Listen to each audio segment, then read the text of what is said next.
당신은 하나님이 당신의 삶에 나타나고 있다는 진정한 증거를 찾고 있나요? 하나님의 임재를 더욱 강렬하게 느끼고 싶습니까? 때로는 마음이 절박하게 신호를 원하고 하나님이 당신과 함께 걸으시고 있다는 확신을 갈망하는 순간이 있습니다. 특히 어려운 시기에 이러한 마음이 커지며 큰 승리를 경험할 때조차 왜 나에게 이렇게 많은 은혜를 베푸시는 걸까? 라는 질문을 피할 수 없습니다.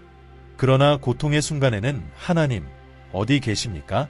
라는 의문이 생기기 마련입니다.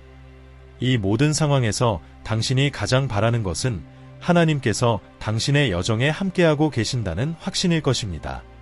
이 영상은 당신의 마음에 답을 주기 위해 제작되었습니다.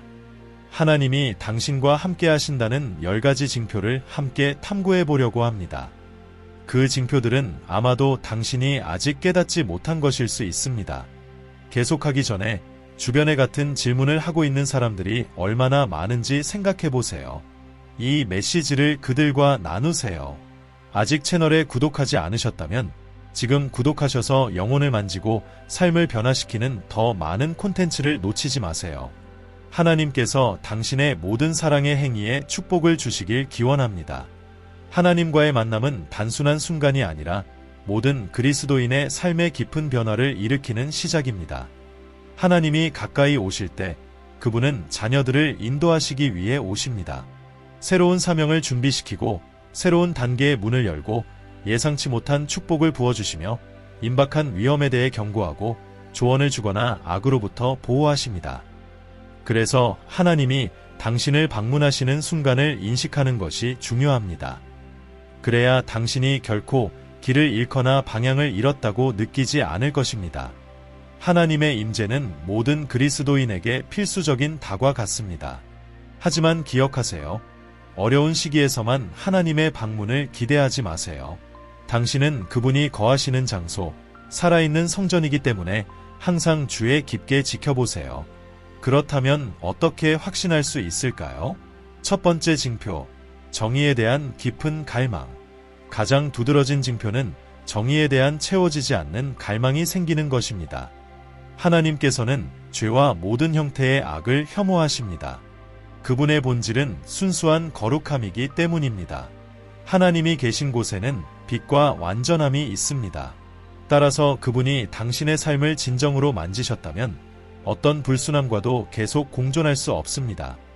그분의 임재는 삶의 모든 면에서 하나님의 원칙에 따라 살고자 하는 강한 욕구를 불러일으킵니다.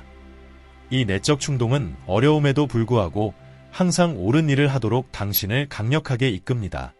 하나님이 당신을 방문하시면 당신은 내면에서 변화를 느끼고 무엇보다 하나님을 기쁘시게 하고 싶다는 강한 열망을 느끼게 됩니다. 이전에 당신을 속박했던 습관들을 쉽게 버리게 됩니다. 왜냐하면 하나님과의 조화를 이루는 것이 더 중요하기 때문입니다. 이러한 경험은 종종 당신이 예수님을 처음 만났을 때 일어나며 이는 당신의 마음, 세계관, 그리고 삶의 방식을 완전히 변화시킵니다. 심지어 당신의 친구 관계와 인간관계도 변화하게 되는데 그 이유는 하나님의 뜻에 따라 살고자 하는 열망이 당신에게 가장 큰 바람이기 때문입니다.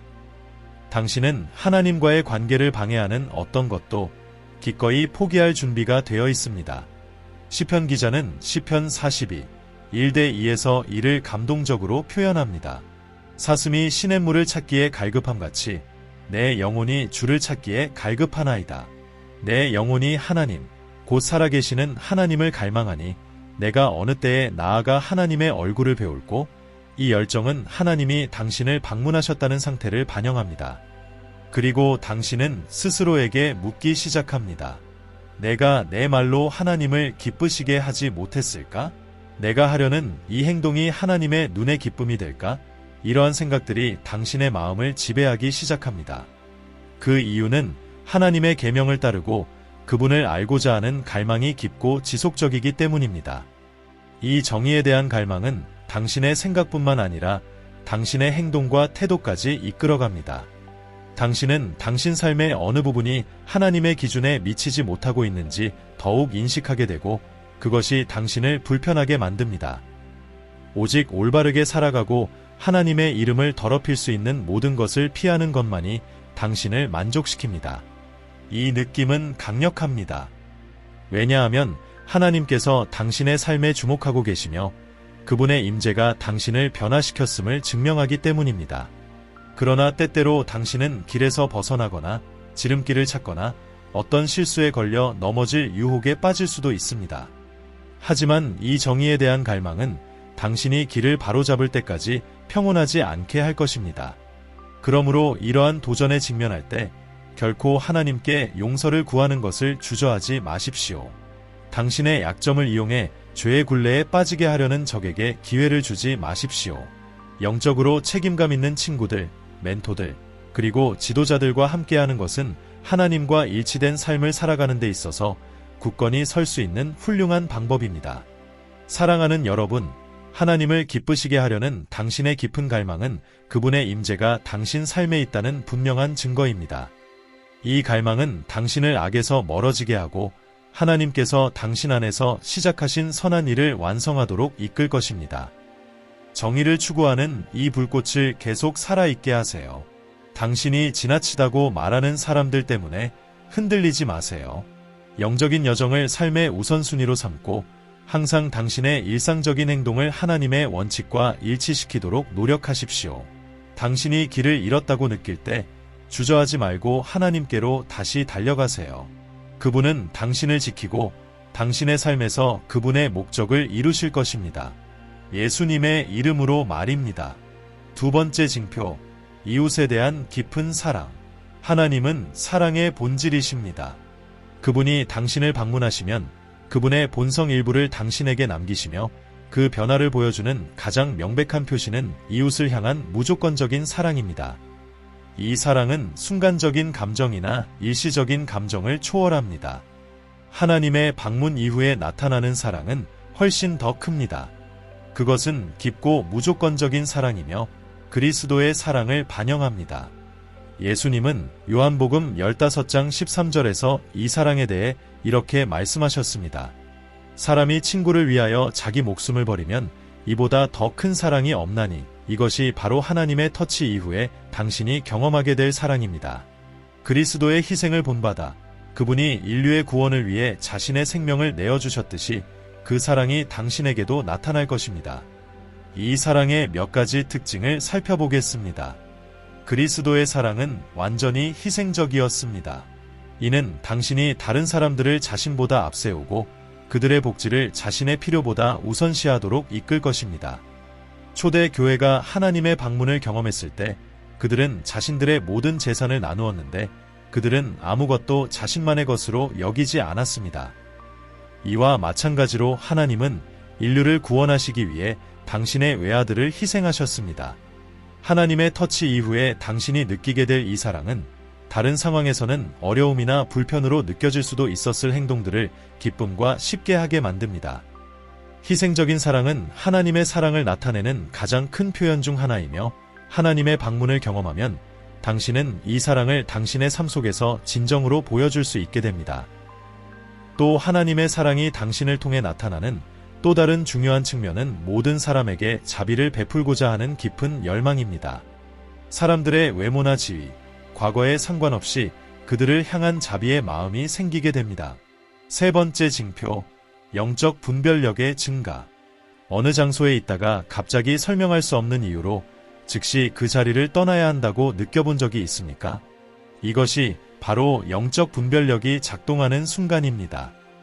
이는 잠재적인 위험에 대한 경고를 주는 하나님의 방문의 명백한 징표 중 하나입니다. 하나님이 당신을 만지실 때 그분은 당신 주위에 빛을 비추어 이전에는 보이지 않았던 것들을 보게 하십니다.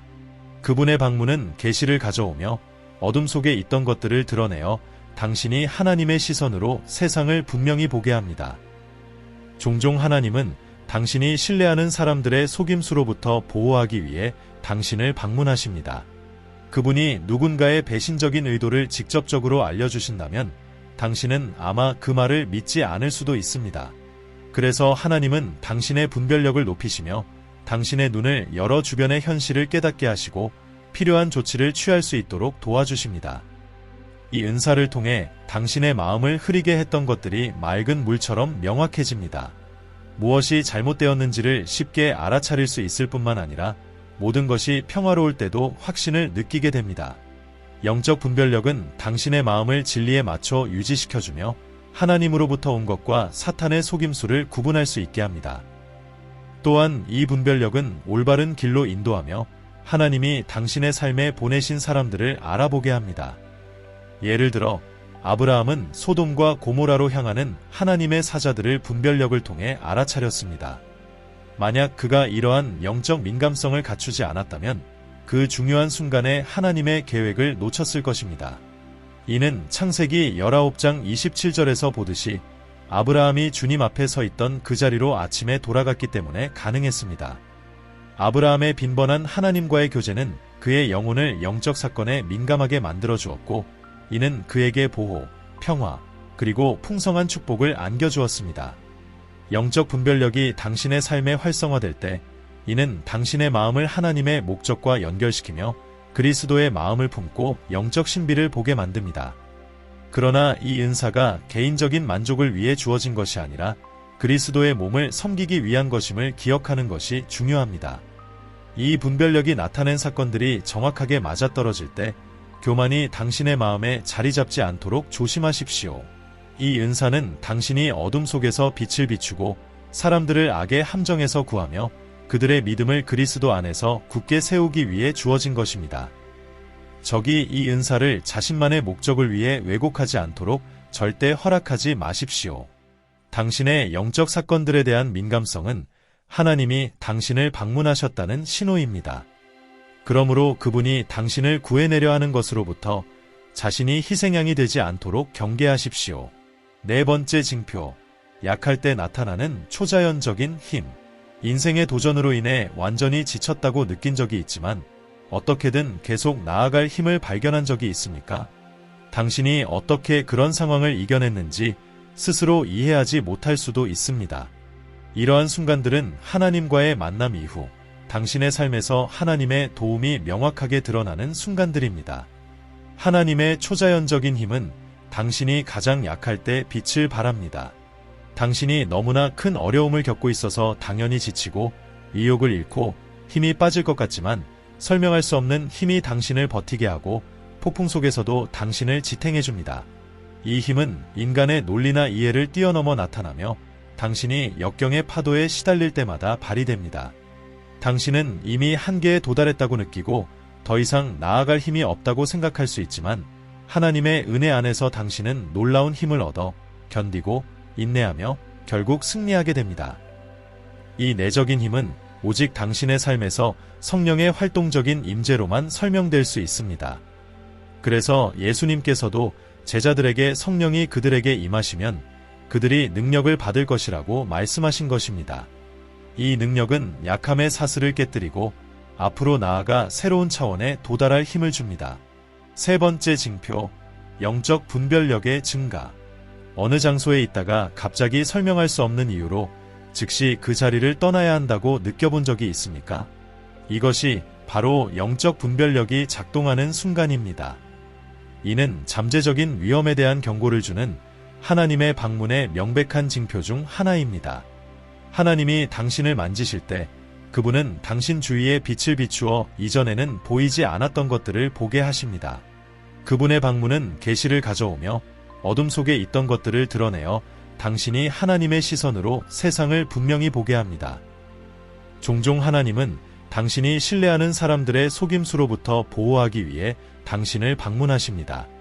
그분이 누군가의 배신적인 의도를 직접적으로 알려주신다면 당신은 아마 그 말을 믿지 않을 수도 있습니다. 그래서 하나님은 당신의 분별력을 높이시며 당신의 눈을 열어 주변의 현실을 깨닫게 하시고 필요한 조치를 취할 수 있도록 도와주십니다. 이 은사를 통해 당신의 마음을 흐리게 했던 것들이 맑은 물처럼 명확해집니다.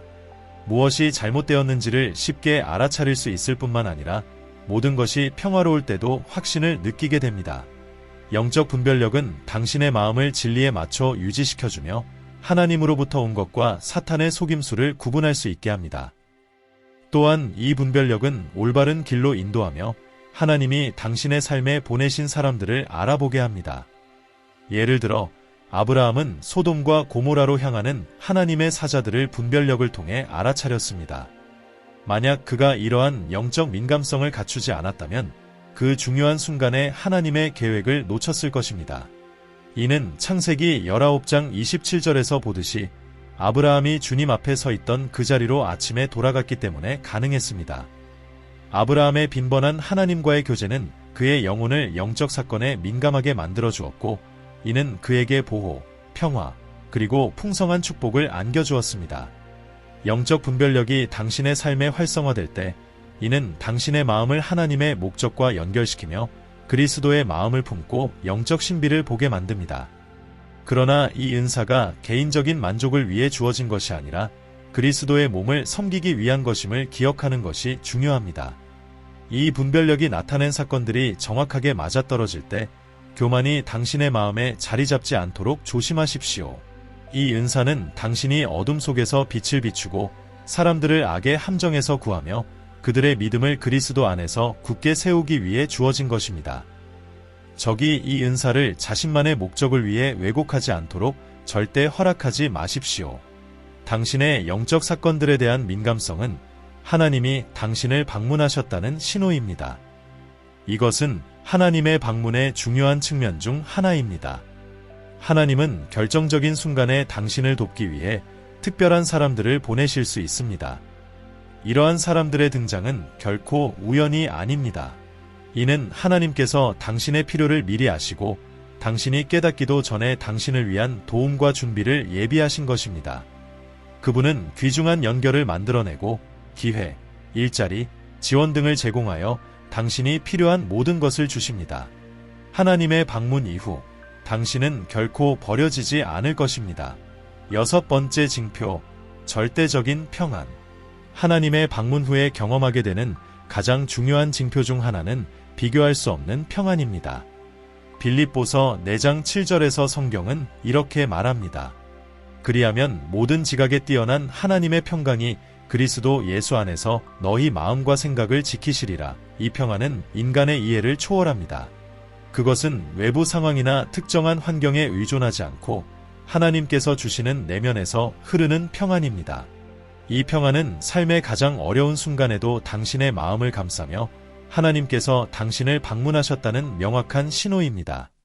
이 평안은 세상이 줄 수 있는 것이 아닙니다. 왜냐하면 이는 문제의 부재에 근거하지 않고 하나님이 모든 것을 주관하신다는 확신의 바탕을 두고 있기 때문입니다. 하나님의 방문 후에는 이 설명할 수 없는 평안이 당신의 삶의 일부가 되어 당신의 감정과 생각을 지키고 폭풍우 속에서도 고요함을, 불확실함 속에서도 확신을 가져다 줍니다. 하나님께서 주시는 평안은 당신이 인생의 폭풍을 초자연적인 침착함으로 맞이할 수 있게 합니다. 이 평안이 있기에 당신은 적의 공격 앞에서도 흔들리지 않고 굳건히 설 수 있습니다. 예수님과 제자들이 폭풍 속에서 바다를 건널 때 예수님의 태도는 참된 평안의 놀라운 본보기였습니다. 배가 바람과 파도에 휩싸였을 때에도 예수님은 평온하게 주무셨습니다. 어떻게 그럴 수 있었을까요? 예수님의 평안은 외부 상황에 의존하지 않았기 때문입니다. 그것은 그분의 영혼, 마음, 그리고 몸에 깊이 뿌리박혀 있었으며 그 후에 그분의 주위 환경으로 그 평안이 나타났습니다. 예수님은 폭풍이 오기 전부터 평안하셨고 폭풍이 몰아치더라도 그 평안은 변하지 않았습니다. 하나님의 방문 후에 당신이 받게 되는 평안 역시 마찬가지입니다. 그것은 단지 고요한 순간에만 지속되는 것이 아니라 시련과 도전 속에서도 당신을 지탱합니다. 당신은 주위가 혼란스러울 때에도 몸과 마음이 고요함을 유지하는 것을 느낄 것입니다. 다른 사람들이 무슨 일이 일어나고 있는지 안 보이세요? 라고 물어볼지라도 설명할 수 없는 평안을 유지하며 불안하거나 초조하지 않습니다. 주위의 문제들이 당신의 평안을 빼앗지 못하고 두려움도 당신을 사로잡지 못합니다. 왜냐하면 하나님께서 당신의 피난처이자 항상 곁에 계신 보호자라는 확신이 있기 때문입니다. 이 평안의 놀라운 점은 그것이 당신을 가장 어려운 상황에서도 놀라운 침착함으로 대처할 수 있게 한다는 것입니다. 예수님께서 폭풍 속에서 일어나셔서 바람과 파도에게 잠잠하라라고 말씀하셨을 때 그분은 평안이 강력한 목소리로 환경을 변화시킬 수 있다는 것을 보여주셨습니다. 성경은 어떤 도전에 직면할 때 가장 좋은 대응은 평안이라고 가르칩니다. 종종 평온한 태도가 약함처럼 보일 수 있지만 실제로는 가장 큰 힘과 믿음의 표현 중 하나입니다. 하나님은 우리에게 잠잠히 신뢰함이 너희의 힘이니라 라고 말씀하십니다. 진정한 힘은 분노의 폭발이나 충동적인 행동에서 나오는 것이 아니라 역경 앞에서의 침착함에서 나옵니다. 하나님께서 당신의 삶을 방문하시면 그분은 당신에게 이 중요한 원칙을 가르치며 불필요한 싸움에 에너지를 낭비하지 않도록 도와주고 정신적, 감정적 건강을 지켜줍니다. 하나님께서 이스라엘 백성에게 말씀하신 것처럼 그분은 당신에게도 당신의 전쟁을 대신 싸워주시겠다고 말씀하십니다. 당신의 유일한 역할은 평안을 유지하는 것입니다. 이것이 모든 영역에서 승리를 보는 비결입니다. 그러나 불안이나 두려움이 당신을 지배하게 두면 하나님께서 준비하신 축복을 잃을 수도 있습니다. 따라서 어려운 상황에 직면했을 때 두 가지 중요한 단계를 기억하십시오. 첫째, 당황하지 말고, 둘째, 문제를 평안으로 맞이하십시오. 이것이 하나님께서 당신과 함께 하신다는 증거입니다. 이 평안의 선물은 하나님의 사랑과 은혜가 당신 삶에 넘치기 때문에 흐르며 당신은 이를 경험함으로써 다른 사람들에게 희망과 힘의 원천이 됩니다.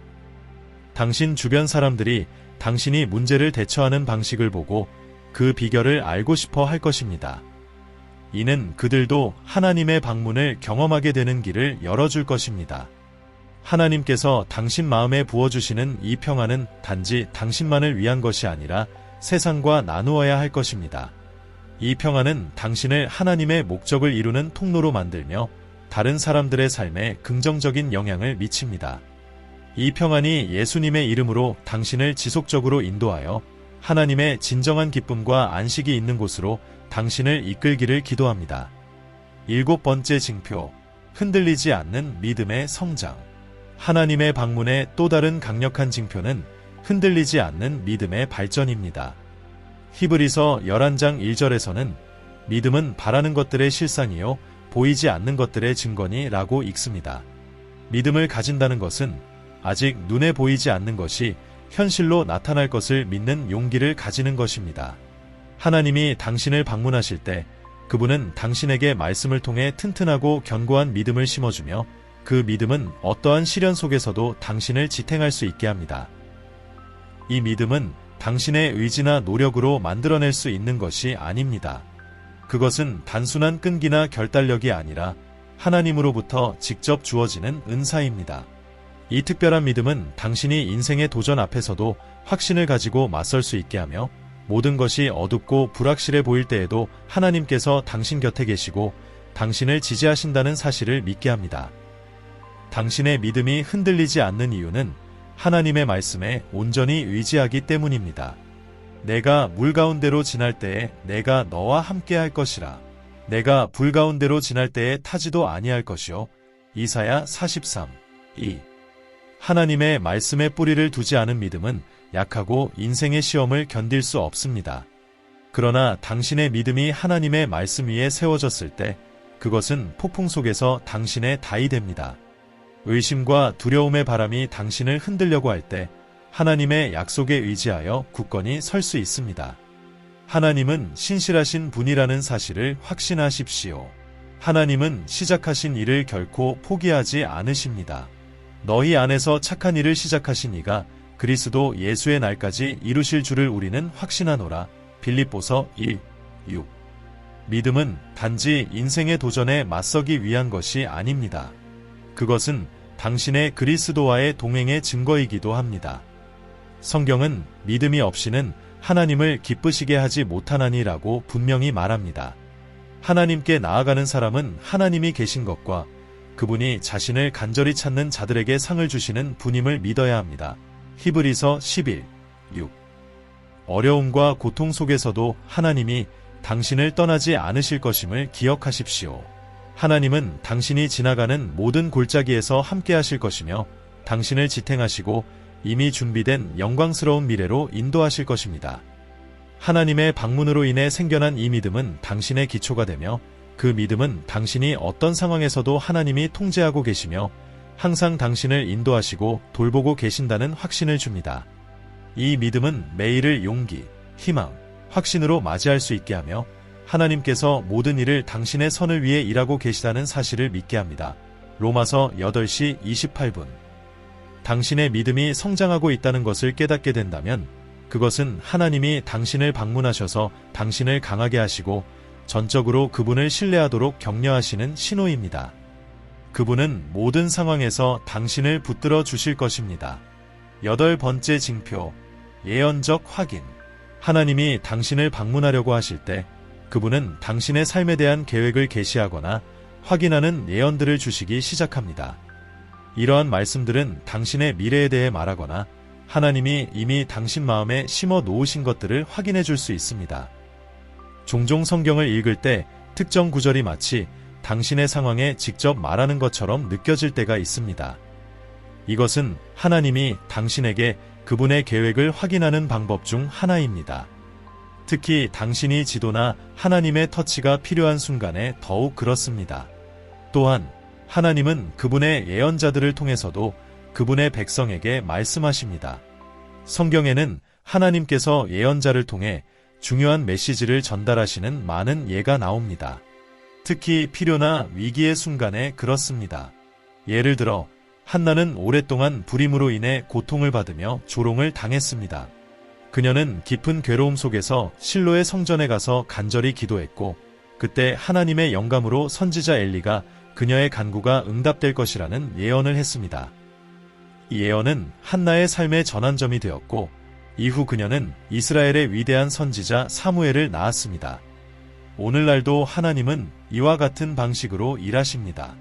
하나님이 당신을 방문하시려고 할 때 그분은 당신의 영적 지도자들, 목회자들 혹은 예언자들을 통해 말씀을 보내실 수 있으며 그 메시지는 당신이 이미 마음속에 품고 있던 것을 확인해 줄 것입니다.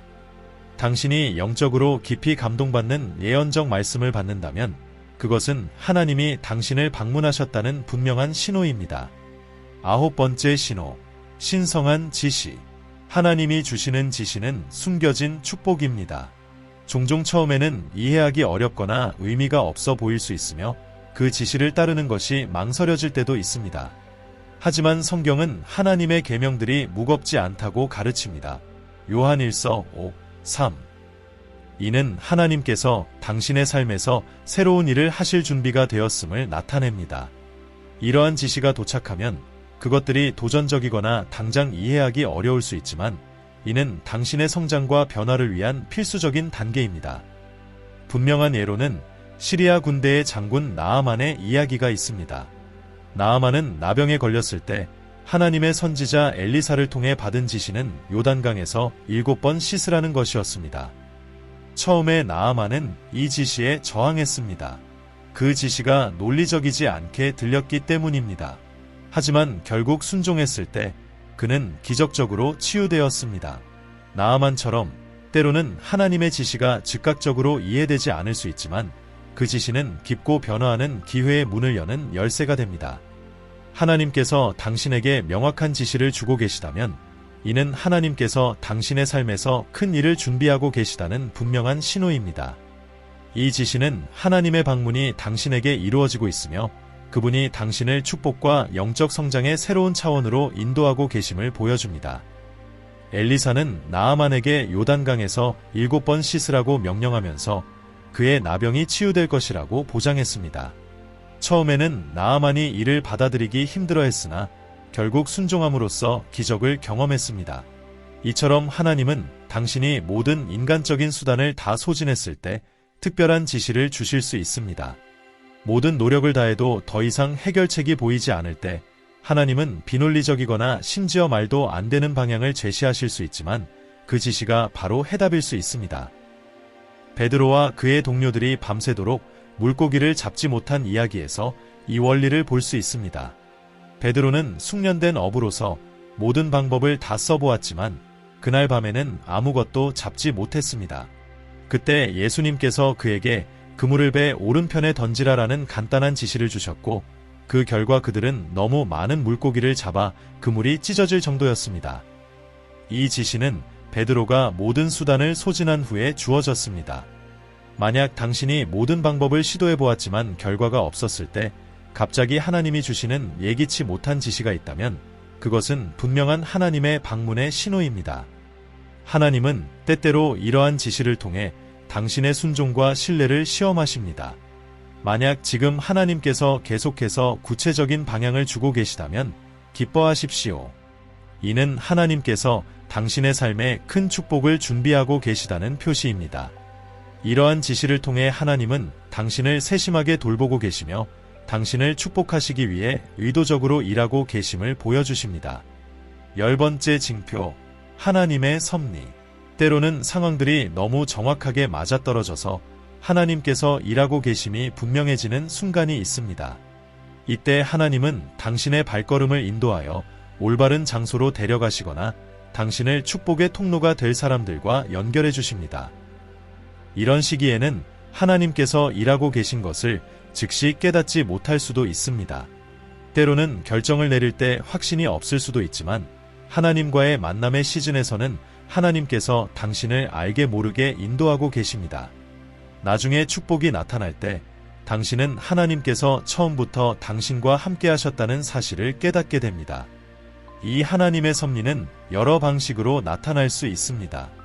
하나님은 적절한 시기에 올바른 사람들을 당신 삶에 보내주시고 예상치 못한 문을 열어주시거나 처음에는 불확실해 보였던 선택을 통해 중요한 발전을 이루게 하실 수 있습니다. 모든 것이 예상치 못한 방법으로 하지만 완벽하게 맞아떨어질 때 그것은 하나님께서 당신을 방문하셨다는 분명한 증거입니다. 이는 하나님께서 당신의 여정에서 당신을 돌보시고 공급하시는 모습을 보여줍니다. 룻과 나오미는 이 하나님의 섭리를 분명하게 경험했습니다. 그들이 나오미의 고향으로 돌아가기로 결정한 것은 단지 위안을 찾고 생계를 해결하려는 목적이었습니다. 그러나 하나님은 이미 그들의 발걸음을 인도하여 보아스와의 만남을 계획하고 계셨습니다. 그 만남은 나오미에게 예상치 못한 축복과 룻에게는 풍요로운 미래를 가져다 주었습니다.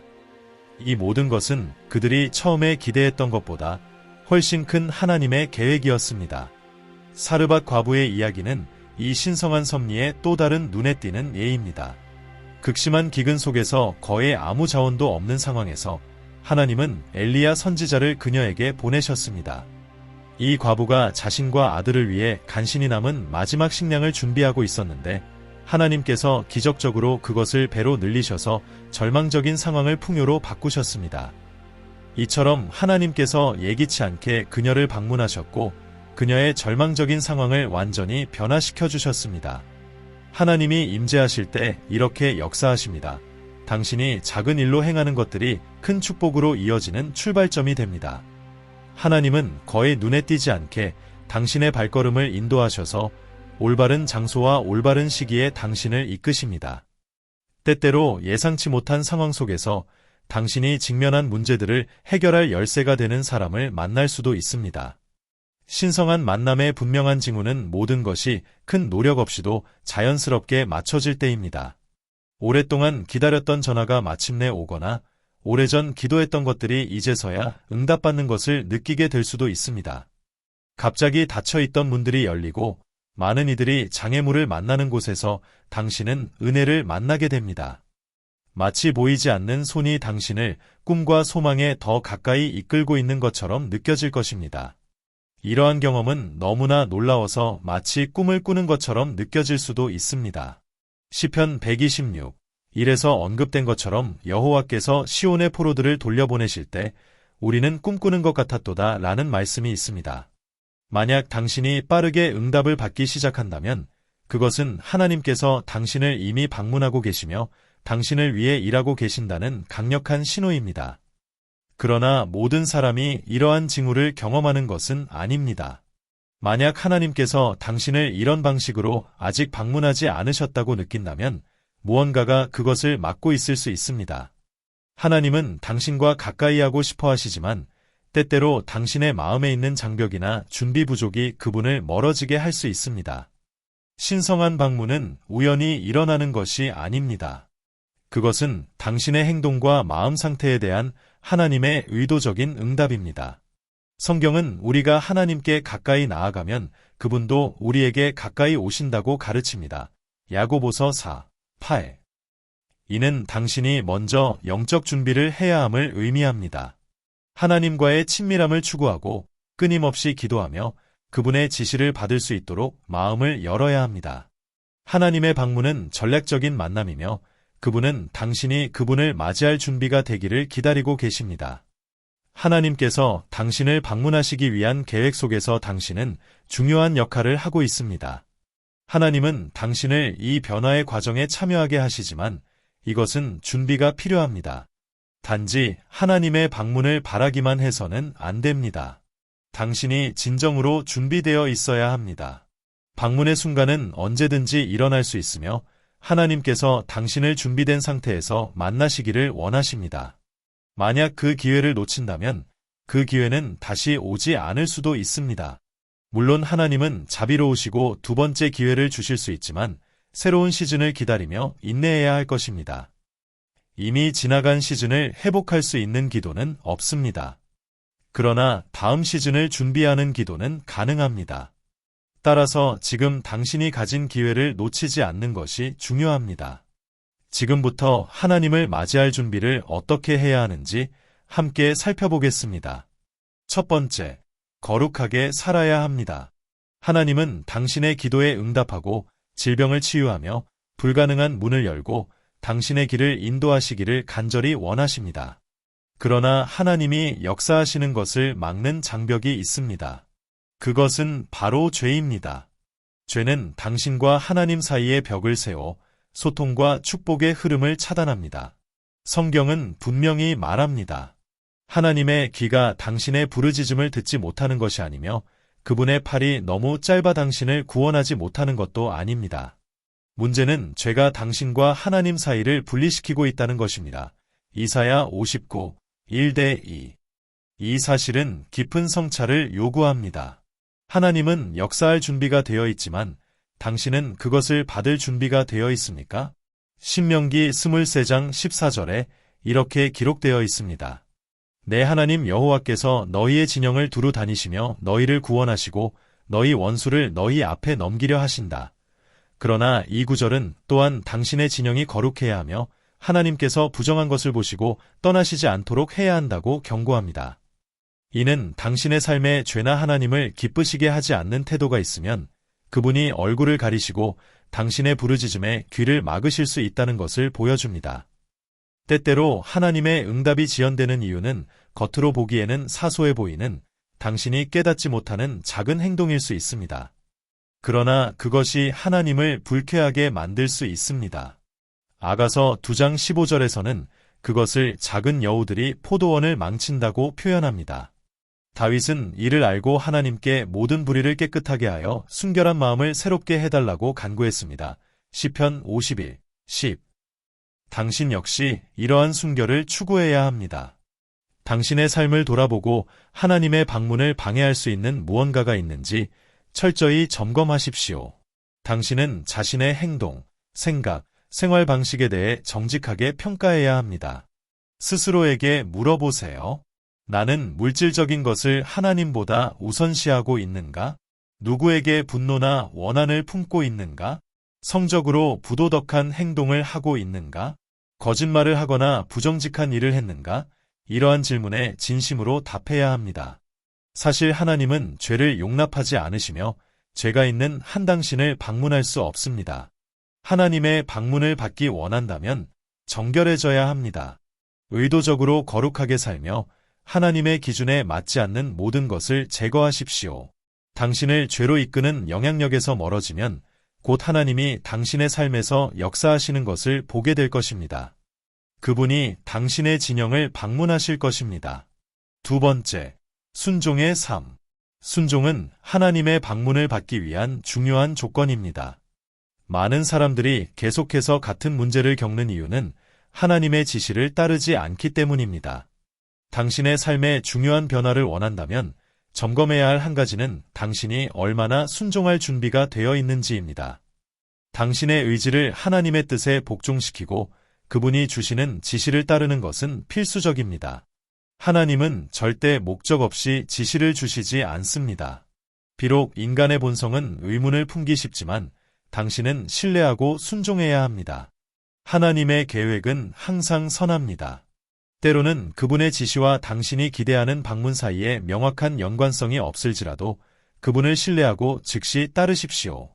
베드로가 그랬듯이 예수님이 그물을 다시 던지라고 했을 때 그는 즉시 순종했습니다. 비록 그날 밤에 아무것도 잡지 못했지만 그 순종은 기적적인 결과를 가져왔습니다.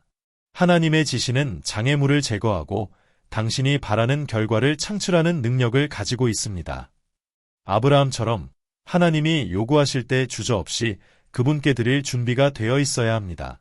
아브라함은 이삭을 희생할 준비가 되어 있었고 하나님이 더 큰 목적을 가지고 있음을 신뢰했습니다. 이러한 급진적인 순종은 그의 삶에 언약과 축복을 가져왔습니다. 아브라함과 같은 하나님의 방문을 원한다면 그의 본보기를 따르고 어려울지라도 순종할 준비가 되어 있어야 합니다. 순종은 당신이 상상하지도 못한 문을 열어줄 것입니다. 세 번째, 시간을 최대한 활용하십시오. 하나님의 방문을 원하는 것만으로는 충분하지 않습니다. 준비가 그것을 가져옵니다. 하나님은 당신에게 신성한 방문이 있을 것이라고 보장하셨지만 수동적으로 기다리는 것만으로는 이루어지지 않습니다. 당신은 그것을 일으켜야 합니다. 시간은 하나님이 당신에게 그분과의 만남을 준비하기 위해 주시는 재료입니다. 많은 사람들이 어느 순간 하나님이 그들의 기도에 응답하고 그들의 삶을 변화시키기를 기다립니다. 그러나 그들이 알아차리지 못하는 것은 구체적인 행동을 취해야 한다는 것입니다. 매 순간을 준비하는데 활용하십시오. 이것은 당신의 영적 삶을 개선하고 기도와 하나님의 말씀을 읽는데 시간을 투자하며 그분의 뜻에 더 맞추려는 노력을 포함할 수 있습니다. 시간이 흘러가도록 내버려 두지 말고 하나님이 이미 당신을 위해 계획하신 것을 적극적으로 준비하십시오. 당신은 단순히 신성한 만남을 기다리는 것이 아니라 그 만남을 위해 활발히 준비해야 합니다. 매일을 목적과 의도를 가지고 살아야 합니다. 이는 하나님께 기대하는 응답을 얻기 위해 취하는 구체적인 행동으로 시작됩니다. 하루하루가 하나의 준비 과정이며 하나님은 당신이 그분의 방문을 받을 자격이 있는지 평가하십니다. 그렇기 때문에 매 순간 최선을 다하는 것이 중요합니다. 다윗의 예를 보십시오. 그는 광야에서 아버지의 양떼를 돌보면서 준비했습니다. 사자와 곰으로부터 양떼를 지키며 그는 자신도 모르게 골리앗을 상대할 준비를 하고 있었습니다. 그날이 오자 다윗은 준비되어 있었습니다. 그는 가장 적합한 돌을 고르고 자신의 물매를 정확하게 사용할 수 있었습니다. 이러한 기술은 오랜 시간에 걸쳐 발전된 것입니다. 다윗은 단지 기다리지 않았습니다. 그는 신성한 방문을 위해 준비했습니다. 이와 마찬가지로 예수님도 공적 사역을 시작하기 전 30년 동안 준비하셨습니다. 조용한 시절 동안 예수님은 자라며 강해지고 때가 찰 때를 대비해 준비하셨습니다. 마치 농부가 비가 오기 전에 땅을 준비하듯이 당신도 신성한 방문을 준비하기 위해 자신의 삶을 준비해야 합니다. 네 번째, 깊이 원하십시오. 하나님의 주목을 가장 끄는 요소 중 하나는 진정한 갈망입니다. 당신은 신성한 방문을 얼마나 간절히 바라고 있습니까? 예수님이 지나간다는 소식을 듣고도 외치기를 멈추지 않은 소경 바디메오처럼 말입니다. 사람들이 그를 조용히 시키려 했음에도 바디메오는 더 크게 소리쳤으며 그가 얼마나 치유를 갈망했는지를 보여주었습니다. 마찬가지로 당신도 하나님께 이 방문이 당신 삶에서 우선순위임을 보여주어야 합니다. 이 갈망을 보여주는 한 가지 방법은 자신의 필요를 분명하게 말하는 것입니다.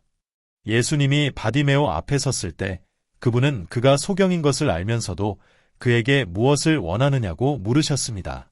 바디메오는 무언가 다른 것을 구할 수도 있었겠지만 그는 명확하게 눈을 뜨고 싶다고 말했습니다.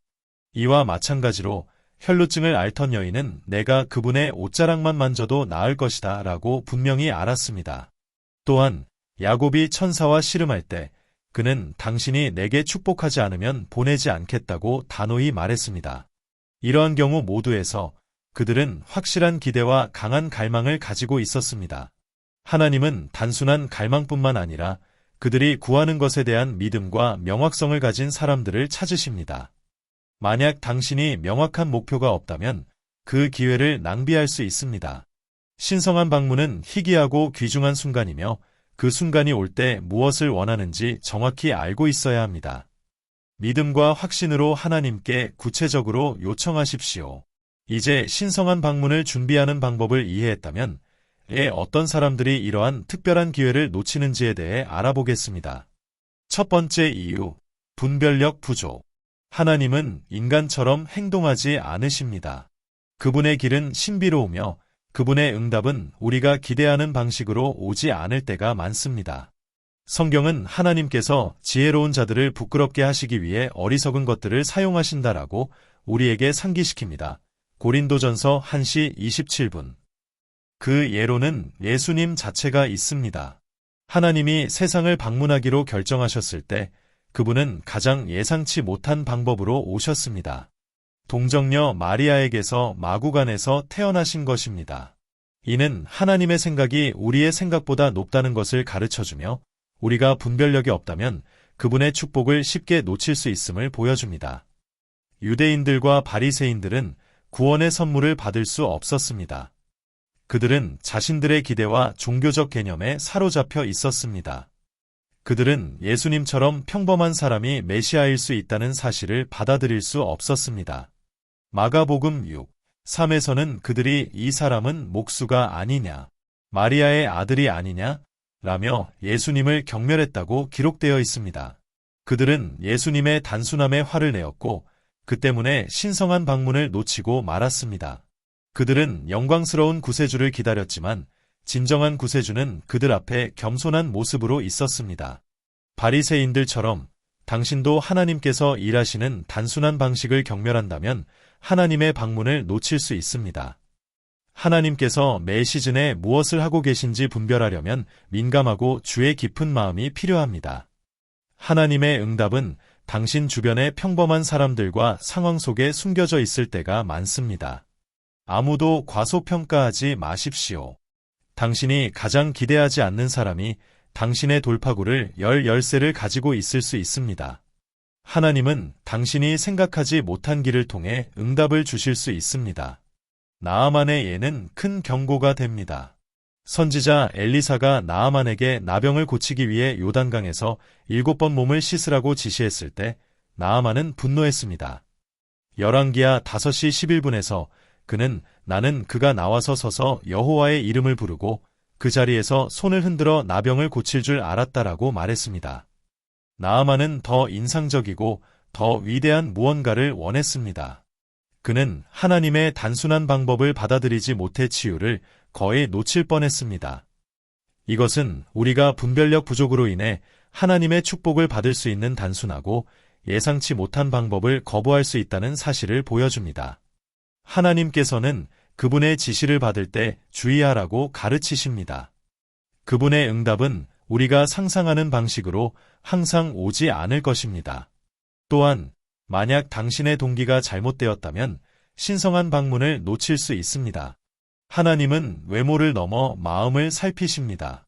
만약 당신의 축복에 대한 갈망이 허영, 교만, 혹은 하나님이 기뻐하지 않으시는 삶의 방식을 과시하려는 마음에서 비롯되었다면 그 축복이 차단될 수 있습니다.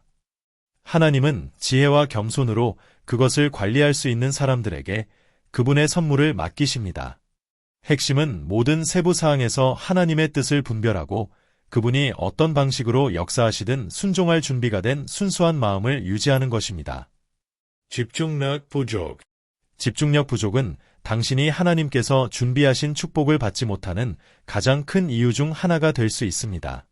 너무 일찍 포기하거나 사소한 일에 쉽게 주의가 산만해지면 하나님의 방문을 분별하지 못할 수 있습니다. 당신의 주의가 중요하지 않은 일들에 집중되어 있고 하나님의 뜻에 맞추어져 있지 않다면 하나님께서 준비하신 응답을 놓칠 위험이 있습니다. 신성한 만남은 하나님께 집중하고 흔들리지 않는 믿음을 요구합니다. 의심으로 가득 찬 불안정한 마음은 하나님께서 당신을 위해 마련하신 축복과 만남을 인식하거나 받을 수 없습니다. 이제 우리의 거룩한 기도를 드리겠습니다. 사랑하는 하나님 아버지, 제 삶 속에서 베푸신 무한한 선하심에 감사드립니다. 주님의 말씀을 통해 제 영혼을 언제나 새롭게 해주셔서 감사합니다. 주님의 말씀을 들을 때마다, 읽을 때마다 저는 강해지고 새로워집니다. 그리고 그 은혜에 깊이 감사드립니다. 저는 주님의 주권을 모든 창조물 위에 인정하며 주님과 비교될 수 있는 존재가 없다는 것을 압니다. 제가 상상할 수 없는 방식으로 자주 일어나는 신성한 방문에 감사드립니다. 그리고 언제나 기도하고 주님과 소통할 수 있는 특권을 주셔서 감사합니다. 이 선물은 결코 당연하게 여겨지지 않을 것입니다. 주님, 저를 항상 따뜻하게 맞아주시고 제가 주님을 아버지라고 부를 수 있는 특권을 주셔서 감사합니다. 주님의 자녀라고 불리는 것보다 더 큰 영광은 없으며 저는 이 귀중한 선물을 언제나 소중히 여길 것입니다. 주님께서 제 마음에 부어주신 사랑과 저를 지탱하고 인도하시는 성령님께도 감사드립니다. 오늘 저는 겸손한 마음으로 나아가 저의 죄를 용서해 주시기를 간구합니다. 제가 죄를 범했으며 주님의 영광에 미치지 못했다는 것을 인정합니다. 제가 주님의 계명을 따르지 못한 것에 대해 용서해 주시기를 구합니다. 제 반항심, 불신과 교만이 저를 주님으로부터 멀어지게 했습니다. 이로 인해 진심으로 회개하며 제 삶을 주님께 드리기를 원합니다. 이제부터 저는 주님의 말씀에 따라 살고 주님이 제 삶을 위해 세우신 목적을 이루기를 선택합니다. 제 마음을 살펴보게 해주시고 주님의 축복을 받지 못하게 막는 것이 무엇인지 보여주십시오. 여전히 저를 괴롭히는 죄를 버릴 수 있도록 힘을 주시기를 간구합니다.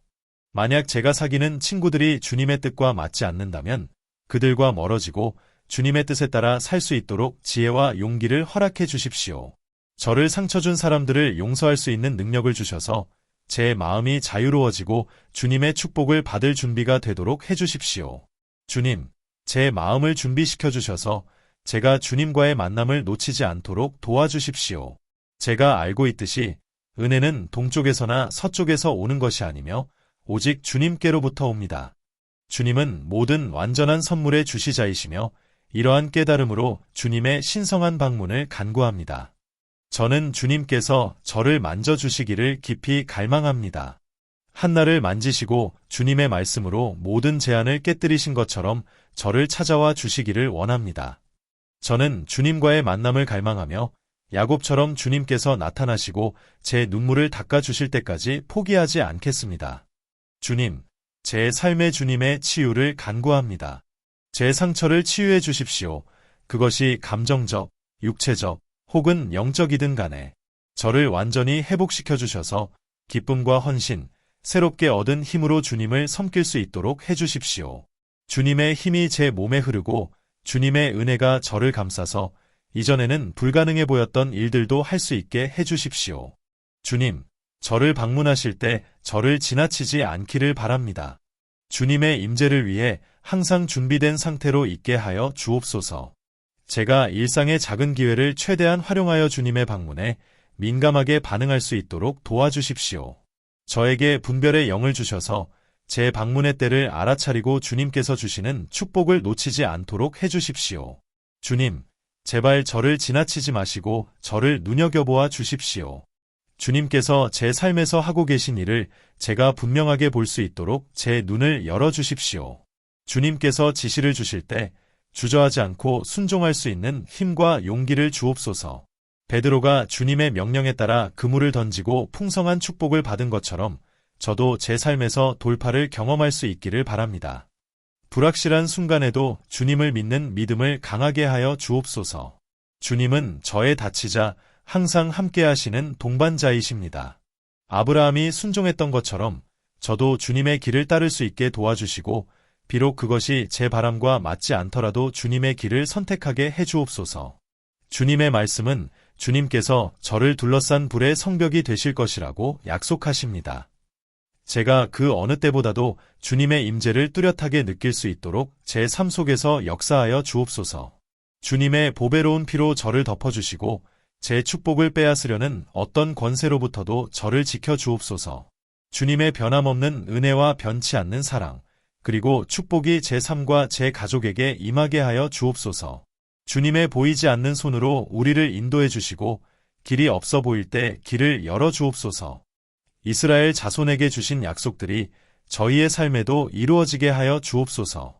주님, 저희 가정에 나타나셔서 필요할 때 함께해 주옵소서. 모든 사람들이 어려움 속에서도 주님께서 함께하시며 저희를 주님의 말씀에 굳건히 세워주신다는 것을 볼 수 있도록 도와주십시오. 주님께서 하시는 모든 일은 영원하며 시편의 말씀처럼 주님의 축복은 근심 없이 저희를 풍요롭게 합니다. 주님, 제 삶에 이미 주신 모든 축복을 지켜주시기를 간구합니다. 제 축복을 주님의 손에 맡기며 저의 일과 건강, 그리고 저의 진로 또한 주님께 맡깁니다. 주님, 저의 손의 일을 축복해 주시고 저에게 빠른 발전을 허락해 주옵소서. 제가 손대는 모든 일이 번영하게 하여 주시기를 간구합니다. 항상 저의 기도를 들어주시고 언제나 신실하신 주님께 감사드립니다. 예수님의 이름으로 기도드립니다. 아멘. 이 영상이 여러분의 삶에 축복과 명확함을 가져다 주었다면 댓글로 여러분의 경험을 나누시길 바랍니다. 여러분의 간증이 다른 이들이 믿음을 강화하는 데 영감을 줄 수 있습니다. 영상을 좋아요 눌러주시고 더 많은 목적이 담긴 메시지를 받아보고 싶으시면 채널을 구독하세요. 이 메시지들은 여러분의 삶을 변화시킬 수 있습니다. 구독을 통해 하나님의 뜻 안에서 온전히 살고자 하는 커뮤니티와 연결되실 수 있습니다. 주님께서 여러분을 계속해서 인도하시고 신성한 만남으로 여러분을 놀라게 하시기를 기도합니다. 다음 영상에서 뵙겠습니다.